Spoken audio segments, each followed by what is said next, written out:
بسم اللہ الرحمن الرحیم۔ السلام علیکم۔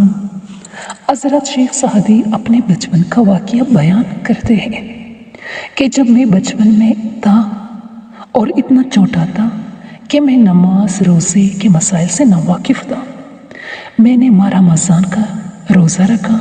جب نماز کا وقت ہوا تو ایک شخص سے وضو کرنے کا طریقہ دریافت کیا۔ میرے سوال کے جواب میں اس شخص نے مجھے وضو، نماز اور روزے کے متعلق تفصیل سے بیان کیا اور ان کے مسائل کے متعلق بتایا۔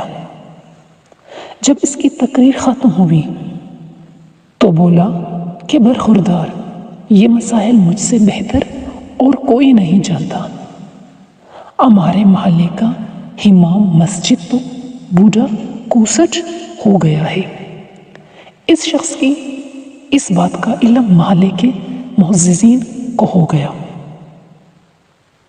وہ اس پر سخت برہم ہوئے اور کہنے لگے کہ اس بیوقوف کو وضو اور نماز کے مسائل تو یاد ہیں، مگر ہمارے دین کی اس تعلیم کو بھول گیا ہے کہ اپنے معززین کو اچھے ناموں سے یاد کرو، اور یہ کہ کسی کو اس کی غیر موجودگی میں برے الفاظ سے یاد کرنا غیبت ہے،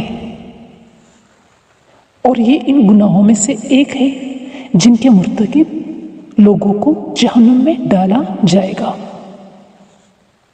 مردانگی اور شرافت کی دلیل یہ ہے کہ دوسروں کے متعلق وہی بات ان کی پیٹھ پیچھے کہنی چاہیے جو ان کے منہ پر کہنے کی جرات رکھتا ہو۔